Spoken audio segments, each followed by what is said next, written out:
scripture in the Hebrew and read it. And I didn't believe this, and I went and did it myself because I wanted to find out if it was true. If you look at that in the original in Hebrew, go back to the scripture verse that actually that Jesus is referencing, and you read that, the fall like lightning, that's great, that piece, Satan fall like lightning from heaven, that fall like lightning from heaven, the Hebrew is Barak Ubama. I just think it's interesting. I think it's fascinating.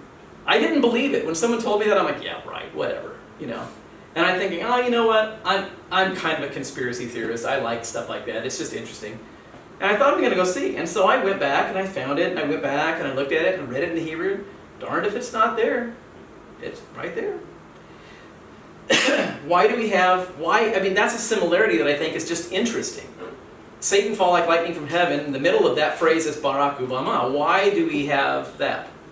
Why is that? Why? I mean, I don't know, right? Do you know? No, but I can tell you it's there because I've seen it with my own eyes. So when I see things like that, it piques my attention, right? It's just like, okay, note to self, right? Does it mean anything? Maybe not. It could be an absolute coincidence, 100%. But I do know that names have meaning, right? And that's really what I'm driving home. Names have meaning. My last name's Hurlbut, right? Everybody in the room probably thinks I'm cussing every time I say it. But it's not. Everybody knows what a Hurlbut is, but if I ask you what it is, I bet none of you know. I bet you can't tell me what a Hurlbut is. Anybody want to take a stab at it? Hippopotamus?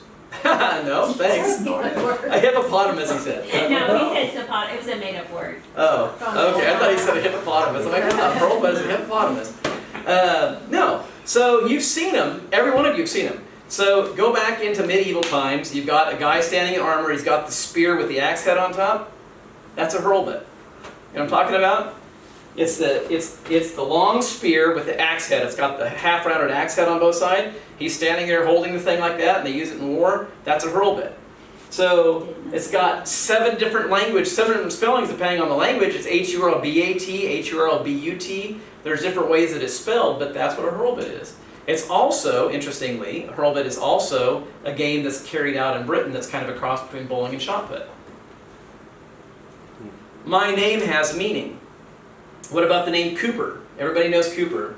You guys know Coopers, don't you? What's a Cooper? Anybody know? See, we use these words all the time and we don't have any idea. A Cooper is somebody who makes wooden barrels. You go to a Cooper if you want a barrel. Yeah, interesting, isn't it? Right? Yeah.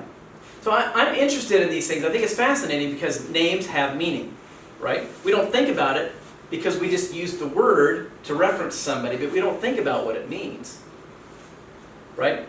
Sylvan, you've heard of the word Sylvan, Sylvan Learning Centers, Sylvan Grove, there's towns like that. Sylvan just means the silver backside of a leaf. Sylvan. So I say all that to say this. Names have meanings. When we see things like this in Scripture, we see the son of perdition. There's a reason that that's there. I feel like it's there for a purpose, and I think we should pay attention to that. All right? Let's keep going. Let no man deceive you, verse 3, chapter 2. Let no man deceive you by any means. That day will not come, except there come a falling away first, and the man of sin be revealed, the son of perdition. John 17:12, by the way, is where Judas is called the son of perdition. If you want to write that down and look for it later on.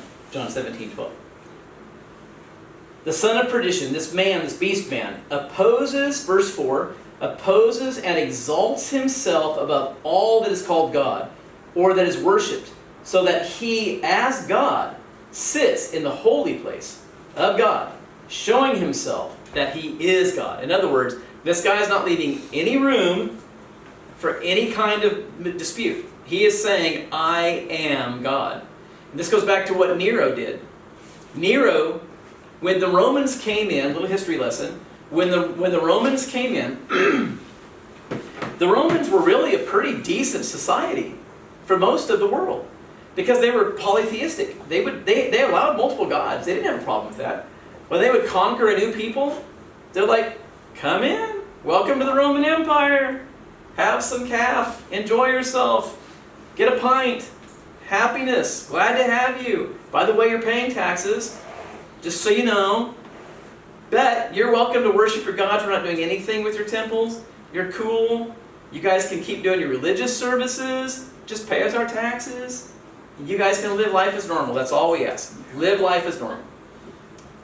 The problem is that they had to, and it wasn't a problem for the countries that they were conquering, because the countries they were conquering were primarily polytheistic as well. They had multiple gods. It was cool. The problem was these stupid Jews, man. They had this one God, and that one God was jealous. And that one God would not allow them to worship Nero. And they were a pain in the backside of the Romans, because the Romans were like, you don't get it. You have two things that you're responsible for when we conquer you. You pay taxes and you worship Nero with the rest of your gods. That's it. That's all we're asking. Abide by our laws, pay our taxes, worship Nero. Boom, you're done. And they're like, we can't do that. We can pay your taxes. We can't worship Nero. And it was a thorn. The Jews were a thorn in the side of the Romans the entire time the Roman Empire existed. That they had the Jewish population under their control. Because it was a constant pushing back and forth. And then you add Christians to it. Now, it's not just religious people that are trying to memorize acts and deeds from a book. Now you've got religious people who feel passionately about their leader.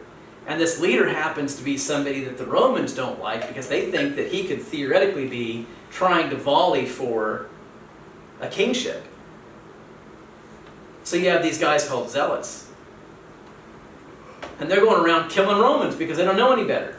They're like, down with the Romans! And they're going around slicing throats, and they're killing guys. And the Romans are like, you Jewish zealots, man, we're going to wipe you out. And so then they started seeing this Jesus guy pop up, and they're even more concerned, because these people who follow Jesus are evangelistic. They're trying to tell all the Romans, hey, you've only got one God. His name is the God. You worship him. All the rest of this stuff is going to destroy you. You're going to go to hell if you continue living the lifestyle. And the Romans are like, you're destroying the religious environment that we want, you Christians. You're not welcome in the Roman Empire.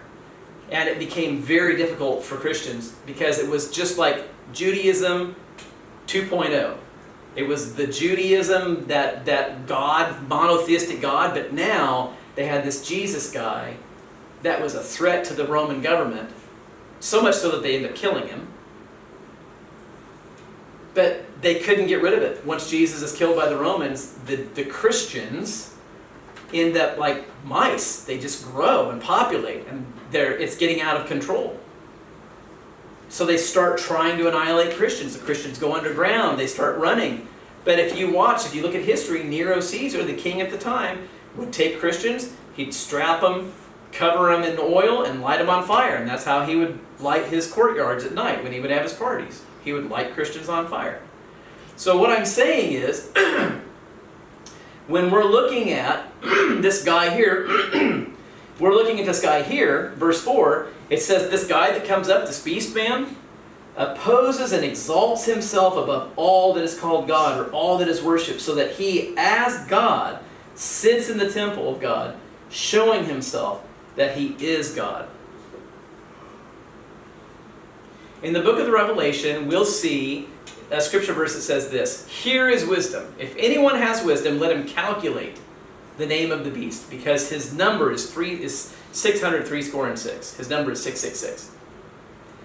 It's interesting what that spells in Hebrew. And we'll talk about it when we get there. But this guy right here is this guy that we're talking about here is very much like Nero. He's declaring himself to be God. If you don't